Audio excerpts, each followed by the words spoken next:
As a journalist, I've had the opportunity to travel across the globe to see far-flung destinations. I've chilled out in deserts, I've hung out in rainforests, and I've seen some of the great world cities. But today, we're going to explore my city, my hometown, my patch, my bit of turf. It's Dublin in 24 hours. Now your first stop is right here in the hotel before you even left the Gresham. It's Irish breakfast. Sausage, rashers, blood pudding, white pudding, hash brown, eggs, the works. It's probably Irish cuisine's most famous export. It's absolutely delicious, and it'll give you plenty of sustenance for your day exploring Dublin City.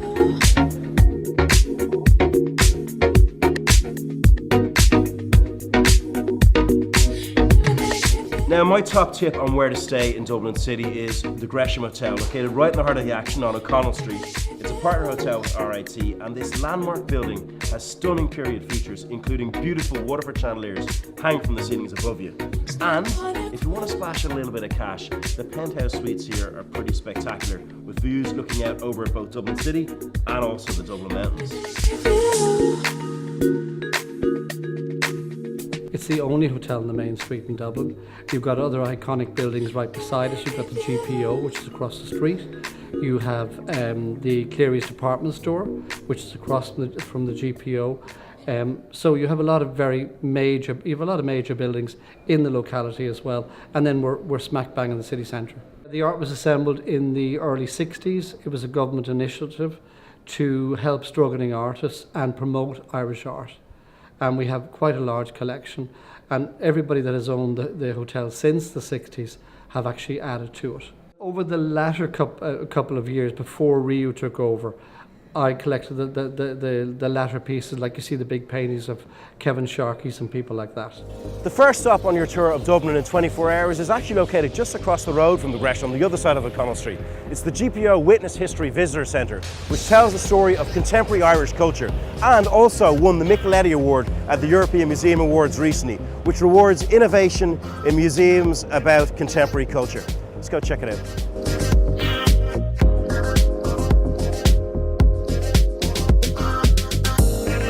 The GPO itself was headquarters of the 1916 Easter Rising, which was a famous event in Irish history, which eventually led to our independence as a nation. And the Visitor Centre tells the story of this important moment in Irish history, and it also covers modern Irish history from the late 1800s right up to today. So if you're coming to Dublin and you want to learn about modern Irish history, what better place to learn it than in the GPO, which is such a famous building in Irish history. Well, with the commemorations coming up the centenary in 2016, An Post, who own the building, they are the Postal Service in Ireland, and the Irish government were looking at ways to commemorate that period in Irish history. So the planning stage was back in 2012, and they decided to open up a visitor centre in this famous building, and it took 3 years then to construct. The building itself has won numerous awards for both its architecture and design. It's been a great success. Year one, year two last year, great numbers coming in, and we're having a very successful year this year as well in year three. And it's a permanent attraction, will always be here. The GPO itself is celebrating 200 years since the original opening of the building back in 1818. It was practically destroyed in 1916 and reopened again in 1929. So the building as it is today is the building from 1929. The GPO itself is still one of the oldest, still functioning general post offices in the world.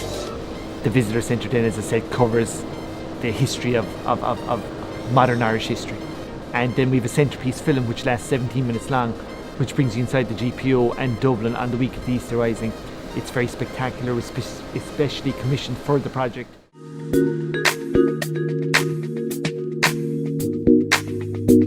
Stop number 2 on our tour of Dublin is the first of 2 cathedrals we're going to see, Christ Church Cathedral. It's the oldest building in Dublin and is renowned for its architectural design, its exquisite floor tiles on the interior, and also its 12th century crypt, which is both the largest and the oldest in both the UK and Ireland.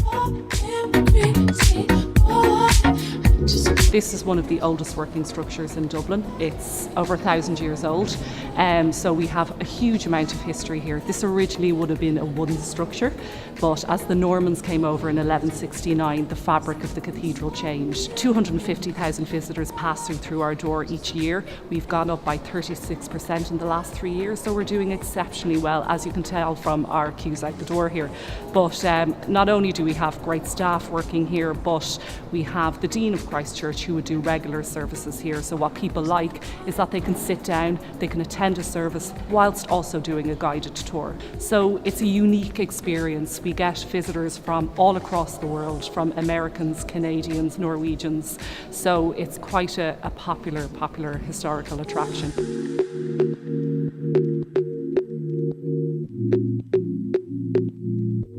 The second cathedral is St Patrick's Cathedral, which has been part of Ireland's story for 800 years.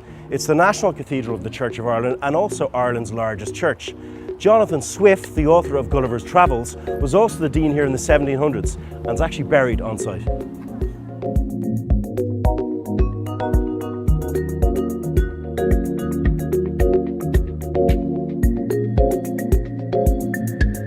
It makes me wanna cry. No, I know I'm never giving you up. And the history of the cathedral is it's here since 1191, built in the English Gothic style, and the shape of a cross always pointing to the east, the birthplace of Christ. Of course, most famously here is St Patrick himself. It's said he was on this site around 360 AD. The site where he baptised Christianity is said to be on this site, so there would be a place of worship here since the time of St Patrick.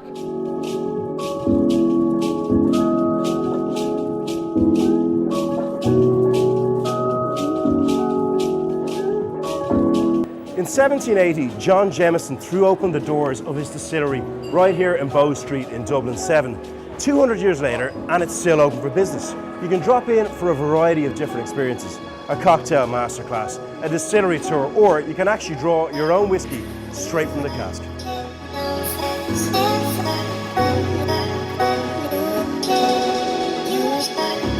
So we're currently in the spiritual home of Jameson, where John Jameson and his wife Margaret moved over from Scotland in 1780 and set up shop. At the time the distillery was a 5-acre site, it was a city within a city. And then fast forward almost 240 years, we're here delivering amazing brand experiences for the very many people, 350,000 in fact, visitors who come from all over the world to visit us here today. We've just finished an €11 million refurbishment, opened on St Patrick's Day last year, and we've got 5 really brilliant interactive, immersive experiences. So our flagship Bow Street experience, that's pretty much everybody who comes through the door will do that, or a large proportion tells our story, goes into our production process, and you get to learn about our taste. You do a comparative tasting, and then at the end everybody gets a complimentary daily grog or Jameson Ginger Lime as part of their ticket price. So if you're a real whiskey connoisseur, and you probably already maybe know a little bit about the production process, and you want to go in, deep dive a little bit further, you can come in here and do our Whiskey Makers, which is our whiskey blending class, and it's hosted in this room, so you can see the setup here. You spend about an hour in here, and you deconstruct. It's full sensory. You can see even some of the setup. It's almost lab-like, where you get to blend your own whiskey as a keepsake of your time here spent at Jameson Distillery in Bow Street. Yeah, so we're seeing a large proportion of visitors from the United States and Canada as well. It's very much an emerging market, with the direct flights coming in as well. So it's fantastic, and we look forward to welcoming a lot more Canadian and North American visitors. Yeah, it was packed weekend. After sampling some whiskey at Jameson's, next up is EPIC, the Irish Emigration Museum, which aims to shine a light on the contribution of Ireland globally, not least to Canada. EPIC was opened in May 2016. It's owned by a man called Neville Isdell. Neville Isdell is an Irish immigrant himself. He came from Downpatrick and had been the CEO of Coca-Cola for many years before. He bought this piece of property here, the vaults, in the CHQ building, this area downstairs. He then turned into a dream that he had for a while, which was to open up his own Irish Emigration Museum and really pay tribute to that part of Irish culture that he was so fascinated with, the story of the Irish immigrant. The emigration to Canada is a major part of this exhibition, and in fact one of the first immigrants that you meet when you come in is a man called Abbe Thomas Quinn, who was a man of God who left Ireland as a young child during the Irish famine. He emigrated to Nicollet in Canada, one of those famous Irish coffin ships, and went on to spread the word of God through the French that he learned from the monks that worked in the monastery there. I had known more suffering and sorrow than any soul should witness in a lifetime. My unfortunate parents were among more than 3,000 who died on Grosse Ile in 1847. Before the priest ministered to him, my father told me, "Remember your soul and your liberty." I am forever indebted to those courageous clerics. They found my brother and me new parents, though we kept our last name. Patrick and I grew up together, speaking French to be educated in a seminary. We have honored our father's words and repaid our debt to the church.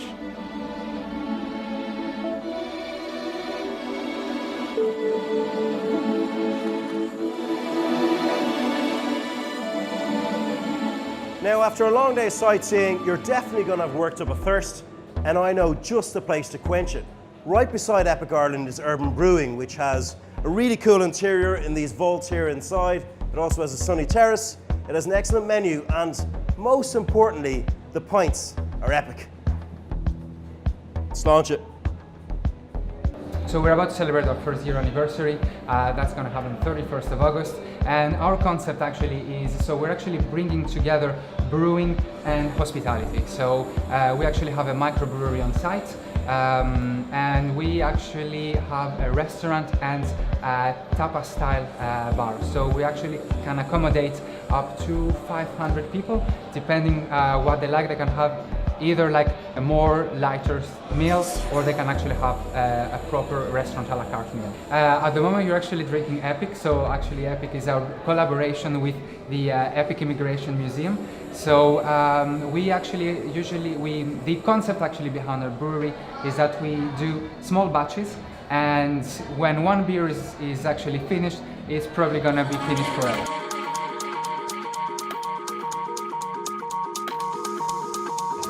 After dinner, it's time for Dublin's finest export, pints of Guinness. Now, there's literally hundreds of places around town I could recommend.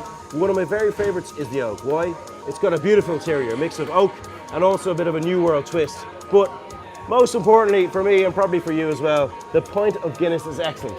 And it's a perfect place to start your exploration of Dublin City by night.